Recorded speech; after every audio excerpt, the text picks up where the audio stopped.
Hello, everybody. You are listening to the Natural Healing Show for UK Health Radio. I'm your host, Catherine Carrigan, medical intuitive healer and Amazon #1 best-selling author. You can find out more about me and my work at catherinecarrigan.com and unlimitedenergynow.com. While you're there, sign up for my newsletter so you can learn more about how you can heal yourself naturally. Now, our guest today is an author, speaker, and coach, Lily Sanders. You can find out more about her and her work at Lily Sanders Live. Lily is the author of Truth to Triumph, a spiritual guide to finding your truth. So, Lily, our topic for today is all about how to learn how to love ourselves unconditionally. And here at the Natural Healing Show, we talk about different ways that we can heal ourselves naturally. Why is learning to love yourself so unconditionally so crucial for having good health? Well, to love yourself is crucial. More important, love is the greatest energy on Earth, beyond the universe. And when we connect to that love, we connect to oneness. Now, understand that before we even talk about love, we have to really see our body. When you're talking about healing and loving ourselves, we have to be aware of this constant flow of the body. Perhaps what I usually suggest is that people see their body as a process rather than a structure. So having said that, we're full of energy, yeah, and constantly changing, constant flow, yeah. So if almost like a pond that doesn't move, it's stagnant. It starts to grow mold, and nothing grows out of it. Where when you have flowing waters, everything is flowing and moving. Then there's change and there's growth, and so the same is with us within. Now, we don't grow until we actually connect with this oneness, which is love. And when we go inward, and eventually we realize that we're inward, we're outward, we're everywhere, yeah. But when we go inward and we do that self-inquiry, who am I? What is this all about? Why am I here? But that first question, it's one of the most sought after spiritual question in the world. Who am I? We have to ask ourselves. We have to do the work. We have to do that self-inquiry, and then we have to love that. Whatever we discover in who we are, love it no matter what is going on in our life, because that's just the world in form.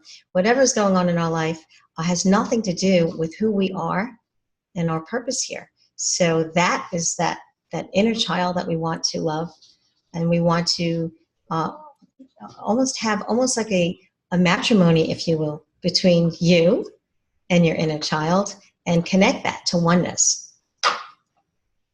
Okay. Now, Lily, in my book, What is Healing? Awaken Your Intuitive Power for Health and Happiness. I remember when I wrote that book, which is my second book, I started out with only one idea when I wanted to write that book, which is that when you want to learn how to open up the spiritual gifts of intuition, you have to learn how to love unconditionally, because when you love unconditionally, you know whatever it is that you need to know. Yes. And another of my books is how to, unlimited intuition now. But this vibration of love, it really is the secret to many things. What do you feel is the secret to loving ourselves unconditionally? The secret to loving ourselves unconditionally is letting go of fear. That's where it begins and ends. Once we let go of fear, the love can enter. We have to understand that with fear comes a lot of different emotions. Everything from hurt and shame and anger and regret, guilt, self-blame. There's just so many different emotions. And emotions really is the energy in our body that brings us pain. And we've got to clear that. And the only way we're going to clear that is to let that go and hold on to, embrace, share, love, hold, hug, love. So the secret is letting go of fear. Letting go of fear. And how do you recommend that we go about letting go of fear? Okay, so first we have to understand fear. Yeah. Fear is an illusion. Fear is something that maybe we're concerned about or we're worried about, we won't be safe or something may happen or all of the what ifs. But that's all an illusion because none of that has actually happened. So fear, that's all going on in the mind. And so when we're living in fear, we're not living here in the present moment. We're living, our mind is, we're out in space. We're out in time and space. Time and space is not where love exists. Love exists in the present moment. Love is the only thing that is absolute. It's pure, and it's independent of any experience, any happening, and any event. It's I like to always tell people that it is the that space after the exhale of an experience. And so fear, it will go once you house love. Love is in the heart. Love cannot house fear. And fear will tell you, don't do that. Don't do this. Stay here where you can be safe. Or you better be careful. Or, what if this happens? And it's always instilling all of those negative what ifs. But love tells you that you are safe. You're already safe. Okay. Now, you've just published, is this your first book, Truth to Triumph? This is my first book, yes, Truth to Triumph, a spiritual guide to finding your truth. So why did you write this book? Well, I felt that if I didn't write this book, everything that I had experienced in life, all of my challenges and struggles and hardships and pain and suffering would all go in vain. And so I felt a really strong pull to write this book because of that. And also, Catherine, to be a voice for those people that have not found their truth yet. And so if I could put down on paper some of my stories, not in detail, but enough, they're raw enough without the detail, and people can look at that and say, oh, well, if she went through that and this is what she learned and this is how she triumphed in her life, then I can do it too. It's a very, very, it's a raw, the stories are raw, but it's a very, very insightful and inspirational book. And I wrote it as, I wrote it in a way where you would read it from beginning to end. And maybe while you're reading it, maybe stick a little sticky note in there or highlight some things or whatever it is that your system is. And then after you've finished it from front to back, go back to those places that you highlighted, those places that resonated with you that maybe, kind of was kind of knocking on your door of something that you really needed to explore more and learn. So it's really meant to be a guide for someone. Okay. So who did you write this book for? Who's your audience? That's a great question.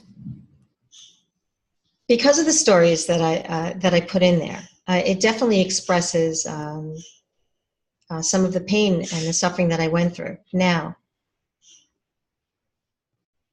pain is inevitable. We all experience pain in one point, in our lives or another, right? We all experience pain. So because of that, I really write this book for everyone that breathes life. And my intent is to help people understand, first be aware of their pain, and understand and get the tools that they need to transfer that energy, transfer that pain into peace instead of suffering. Now, you talk about the importance of letting go of our stories. What do you mean by that, and how do we go about doing that? That's very big. We need to let go of our stories. Yes, I'm all about letting go of the stories. What happens is when we talk about something that happened yesterday, a week ago, 10 years ago, 30 years ago, even if we don't talk about it, by the way, but when we're holding on to those stories in here, you're living in time and space again. Now you're back into that thinking mind that is stopping you from the moment at hand. And so the question is that one would ask themselves is, what is the commentary going on in my mind? And is it running my life? And you'll find that if you are holding on to stories, it is running your life. And it's running your life into the path that is the opposite direction of love. We need to let go of our stories, let go of our baggage, let go of our judgments, let go of our blame, and start to live for today in this moment of love. I just want to share for our audience that Lily has a bird. What kind of bird do you have? Yes, he's lovingly, and I covered him. I so apologize. I have a green cheek conure. Oh, cool. And how long have you had your bird? I have had Pippi for the better part of 13 years, since he's just 5 weeks hatched. And it's funny we mention him, that little Pippi of mine. I learned a lot from my bird. And in my book, Truth to Triumph, I actually talk about that. I learned, Catherine, all about the reptilian brain by observing my bird. So what did you learn from your bird? That about the reptilian brain. And I learned from my bird directly how they have that fight or flight mentality. And often they get frightened. You know, like I covered him, it's daylight. He's like, what's going on? You know, but they have this fight or flight mentality, and they don't like, big fingers going in the cage, or they don't like fast movements, and they act out quickly with anxiety, and they have a memory as well. In Truth to Triumph, there is a story that I tell where my ex-husband, while I was at work, I used to run 3 gyms. He took the bird and he threw it. He threw Pippi. Oh no! I know.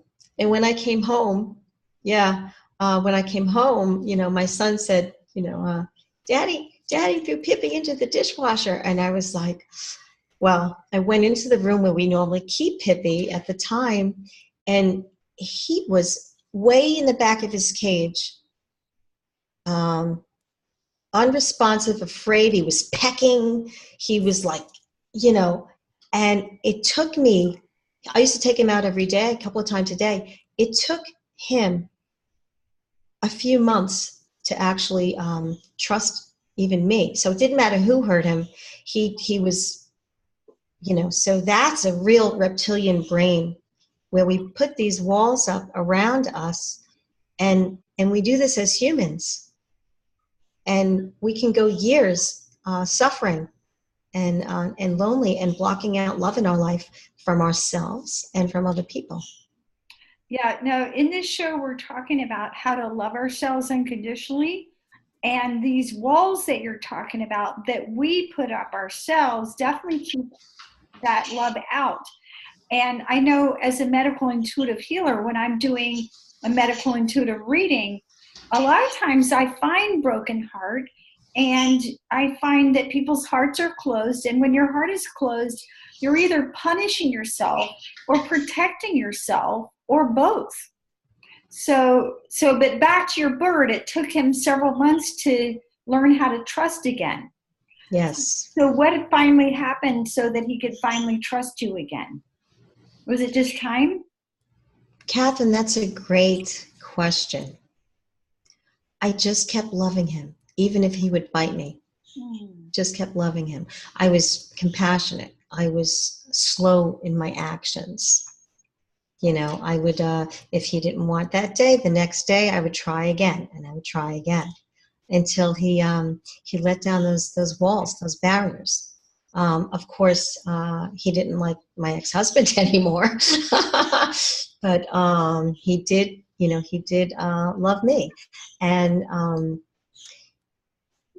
it's interesting because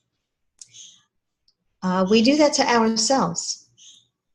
And again, by not loving ourselves. And we put up barriers against ourselves and our own inner child. And you would know this, Catherine, that's why we get ill, we get diseases, we get sick. Right? I mean, and also forgiveness is big. Forgiveness is so imperative in healing body, mind, and spirit. If we're in a state of non-forgiveness, wow, I'm not even sure. On another broadcast that I did, had asked me if, well, you can't forgive if you're not loving. And it's true. It's almost like what came first, the chicken or the egg? If you're not in a state of being where you live in love, then you'll probably practice non-forgiveness. But if you're always living in love, you can forgive and you can heal and you can stay healthy. Now, I'm constantly, when I'm making recommendations for my clients, I'm constantly recommending different forgiveness practices. A very well-known one is Ho'oponopono, which is just simply, I'm sorry, please forgive me, thank you, I love you, and using that as a mantra. What sort of, as a coach, what sort of forgiveness practices do you recommend for your clients? That's a good question. I'm real big on affirmations.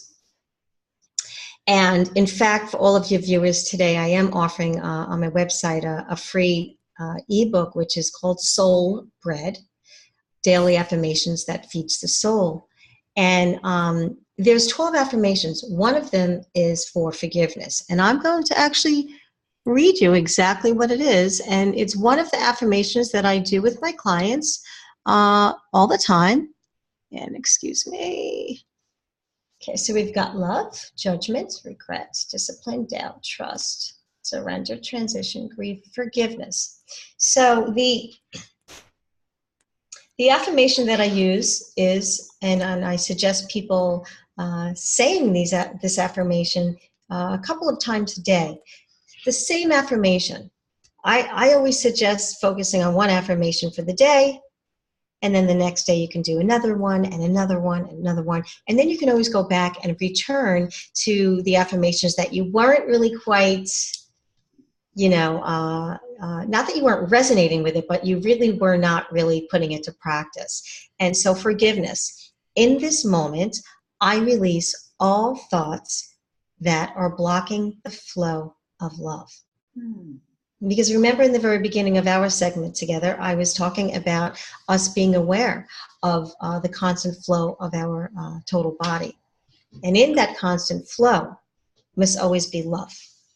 And so when that love is constantly flowing, we release those thoughts of non-forgiveness. That's really beautiful. And I also appreciate your discussion of our body as a process. Because when I'm doing a medical intuitive reading, I read 5 levels. The physical body, pretty much you have an idea what that is. The energy body, which includes your chakras, the acupuncture meridians, and the breath. The emotional body, which is the largest part of anyone. The mental body, which is your thoughts and beliefs. And then finally, your spiritual body. And love can can break through all 5 levels. Love can be very, very profound.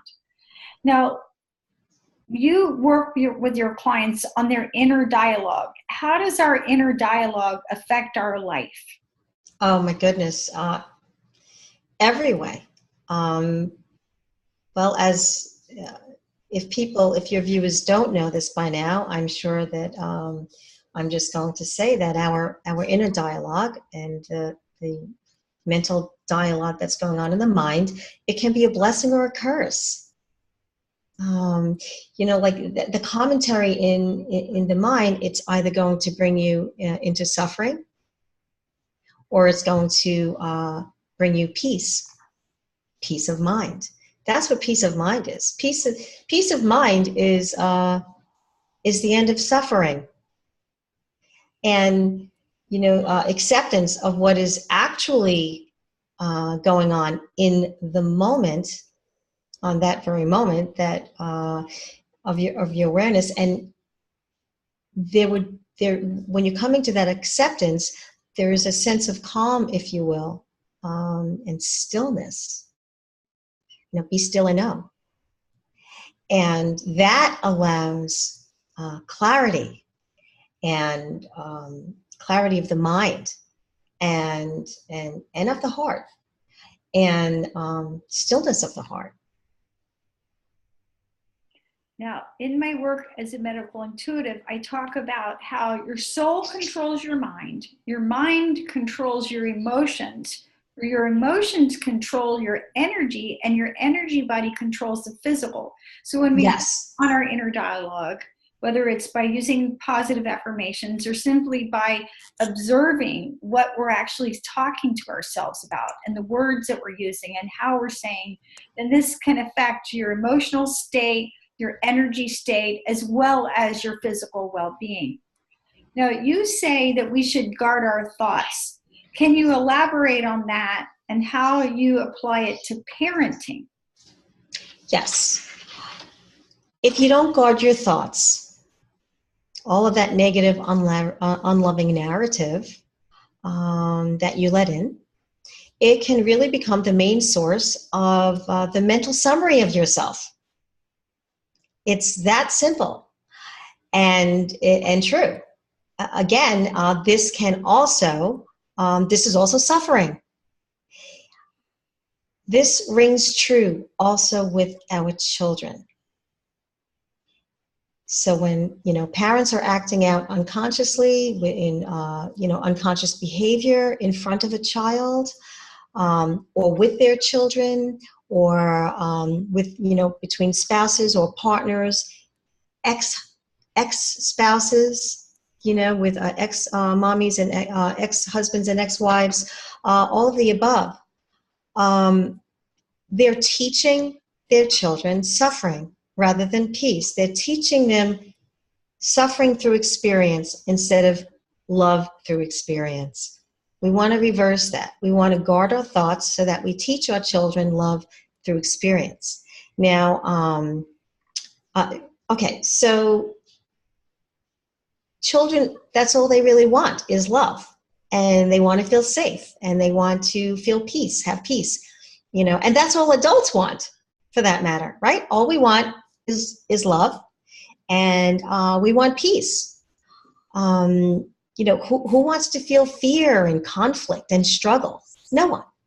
So when a child experiences verbal attacks from mommy or daddy, or verbal attacks from siblings, or verbal attacks between mommy and daddy, or verbal attacks, even verbal attacks in school and bullying and teachers. All of this negative verbiage creates this internal mental dialogue, if you will, that tells the child, oh, so this is who I am. For years, my son's father called me a loser. And in front of my child. Like, who does that?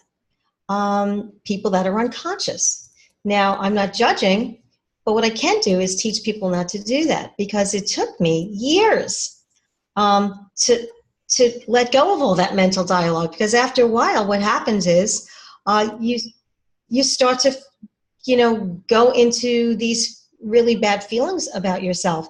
This rings true for your children. So, we can't tell our children, oh, you'll never, be good at this, or, what you did was, yesterday, wasn't good, or you'll never become this tomorrow, or you'll never be as good as this one or that one. You've got to stop saying things like that, because it becomes the mental summary of what a child will feel about themselves. And it's not true. It's not true.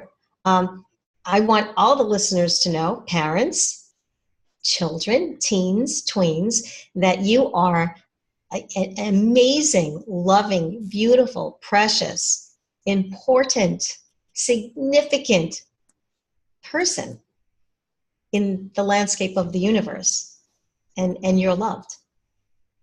Well, we also have to remember that our brain doesn't finish developing till we're 24, 25, 26. And young people, their brains, you're basically programming their brains. And the younger they are, the more they accept what they hear with no filter. So they take on mom's beliefs, they take on dad's beliefs, they take on beliefs about themselves. And we have to be very conscious about the mental software, if you will, that we're imprinting in our young people. Totally. Now, as a coach, how do you help your clients release the past and create new generational blessings? Okay, so I'm all about breaking the mold for generational blessings. Perhaps it's because of everything that I've been through, and that's good, because that is what brought me to where I am today, helping other people break the mold for generational blessings. So it's a parent's responsibility to show their children love, like I was just saying before, and honor and respect and self-respect, and so on and so forth. If we could do this one by one, parent to child, and that child grows up, and to their child, and to their child, we can change lives. We can change the vibrational, energy of love around the planet. Now, when someone is raised in, let's say, a domestically violent environment, and this, that again becomes a mental summary. And a child grows up, and quite often they will wind up in a domestically violent environment as an adult. And not always. Sometimes they might not wind up but they wind up suffering in other ways, like addictions, tremendous depression, self-blame, alcoholism, addictions on, you name it. And so, again, it goes back to teaching your child love through experience. So when you teach, and not language. So what I like to teach people is that when you're parenting, you should really see yourself on the same soul level as your child, because we're all souls. You are, I am, right? We're all on the same, we're all together, connected in this, vast energy field, connected. Children are very, very conscious, much more conscious than adults. It's a lot easier, to speak really frankly and openly and spiritually to a child than it is to an adult, actually. They're very conscious today and very, very aware. And so it's a great time to actually be a very mindful parent while you're raising them and rearing them up. And if there is something that is in their life situation, in your family unit, that is not good, then like whatever, if the father robs banks, or or the woman's being beat up, or whatever the story is, doesn't matter. You need to teach your child that it's not okay.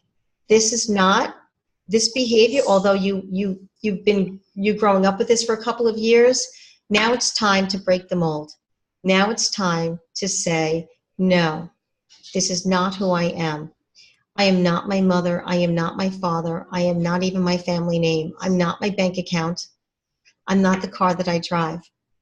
And this is really big, because this allows your children, at whatever age you wind up awakening yourself, where you're able to teach this to your child, this allows them to actually discover love of self for them, and let go of all of that old baggage, and let go of the environment that they were raised in, not repeat the patterns, and create generational blessings. So how do we go about teaching our children to love themselves? The same exact way that we would teach ourselves as adults, is to see themselves separate from this body, to see themselves through the eyes of the soul, to see themselves independent from any life situation. So when they're coming home from school and they had a bad day, or something happened, they got sent to the principal, or they did really bad on a test, that's okay. It's not who they are. It was just their life situation at that time, and it's okay. And we have to constantly keep pouring this love and confirming that they are not the life situation. They are life. They're independent of life situations. Now, as we learn to love ourselves unconditionally, can you give us some examples of how learning to love and love more and more unconditionally has transformed someone's health? Yes. Yes, that's a wonderful question, Catherine. By going to the root and pulling it out. Because for me, and for people that I've helped, for me in the past, this meant facing my own pain. And it's the same exact thing for anyone that I help today. It's facing your own pain, going to the root and pulling it out, because pain, as we were saying earlier, pain, which has many variables, brings out many, many different emotions, and those emotions bring pain throughout our body and make us sick and make us ill and give us disease. But if we can go and address that pain, be aware that it's there, and I'm not saying years of psychotherapy, I'm saying just be aware that it's there. Don't suppress it. See it. Be aware that it's there. And then know that it has no power over you. The only thing that you should focus on specifically for healing is the power of love. And again, it's all about returning home. And when I speak of home, in Truth to Triumph, I end a lot of chapters that way. When I speak of home, I speak of love. So, Lily, what do you believe blocks us from spiritual transformation? Fear. Totally. When we have fear, we're choosing all of the blockages that come along with fear. And when we want to grow spiritually, we can only transform through love. We can only transform through love. We can't transform through anything else. So yeah, so the blockage is fear. Now, we were talking a moment ago about your bird and about the reptilian brain. So when we are operating out of the reptilian brain, we're either in fight, flight, or freeze. So fear is a big emotion that sends us into this reptilian brain. So we all have fear in us, just biologically programmed. How do you think that we can bypass the amygdala, bypass the fight, flight, or freeze in order to experience this spiritual growth that you're talking about?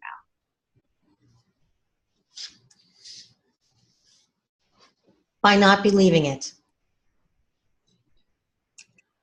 So I'm not suggesting that that fear doesn't come knocking. And I think what I heard you say was that we have something about that fear is kind of something natural in our minds. Is that what you said before? I said that we all have a reptilian brain. Whether we're a bird or a human, we all have a brainstem, and the amygdala, which is part of our brain, you have two amygdalae actually. Yes. Like the control tower, and decides, hey, information's coming into my brain. I feel safe. Great. I'm going to think logically about it and access my higher self. Or, oh my God, it sends the information to the reptilian brain where you go into fight, flight, or freeze. So this fear is actually part of who we are. It's part of our natural brain response. Okay, that's what I want to know what you said. I challenge that. I don't believe that is part of our natural brain response. And I wanted to make sure that you said that before I challenged it. I believe that it has the potential to become someone's mind-conditioned brain response. But it is not natural. It is completely unnatural. What is innate in all of us is love. So I'm not suggesting that fear does not come knocking on that brain, because it comes knocking all the time. But what I am saying is don't believe it. In Truth to Triumph, I talk about, I have a very, very powerful chapter called The Little Liar on Your Shoulder. And the little liar on your shoulder is fear. It's that little guy, and sometimes it's a big guy that comes, telling you, don't do that. Don't go there. Or look what you did. I told you. Or, again, always telling you, stay here. Don't go there. Don't quit this job even though you're miserable and start that one, because what if they fire you after 3? All of that fear, that's the little guy on your shoulder. Don't leave just because he's beating you up. Because what if you can't, what if you have nowhere to go? Or, all of these things, no matter what your circumstance is, that little guy is a liar. That's fear. In fact, it never misses an opportunity to knock. But what I'm saying is don't believe it. Blow that little liar off your shoulder. Because when you blow that little liar off your shoulder, you open your heart and your entire life for love and for opportunity and positive opportunity. Everything, the opposite of fear now starts to come into your life, and the opposite of fear is love. So innately, we want to return home to love. That's innate. Now, Lily, how can we I hear you, puppy. Yes, I know. Our children. Yes. Your bird, my puppy. Yes. How can we let go of self-blame? Okay. So, letting go of self-blame is going to be, again, going to the root, finding the pain. Okay. It seems to always be at the root of what we're looking for. And self-blame is really another stem from pain that we get from pain in our life.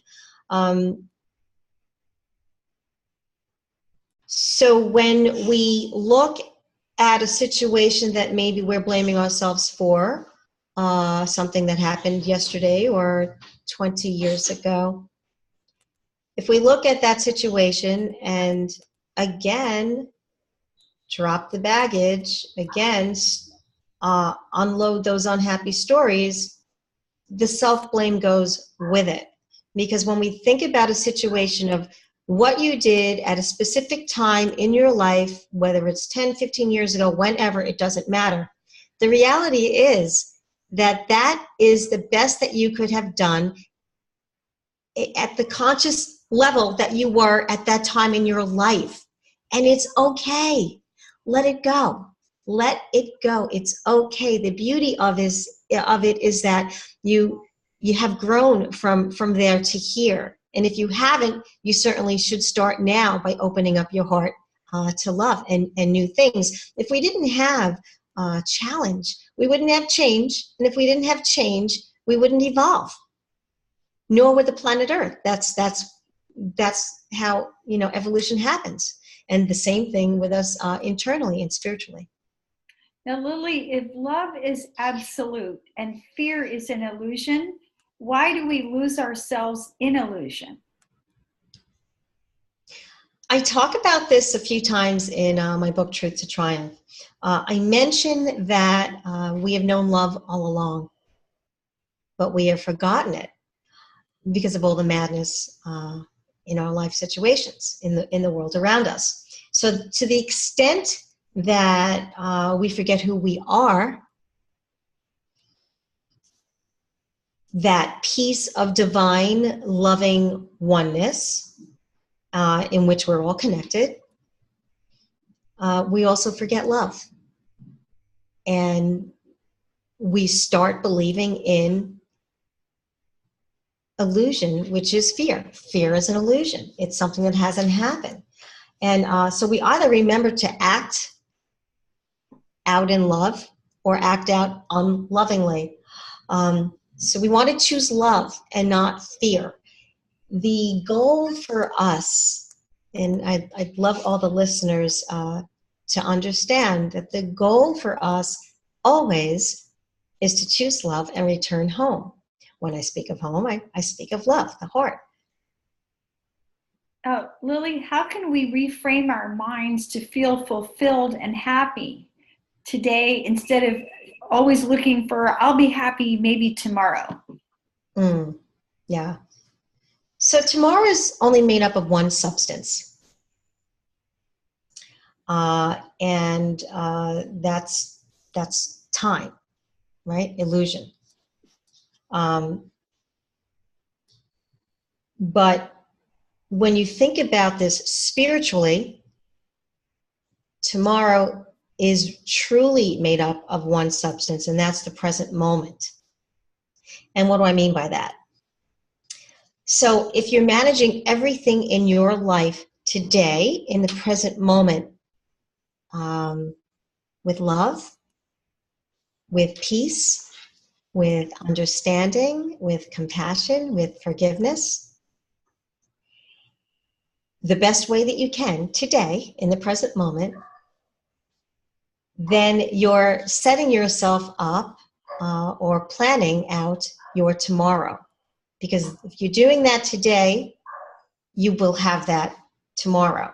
So if there's love, understanding, peace, compassion, forgiveness in the present, you will have love, understanding, peace, compassion, understanding in your tomorrow.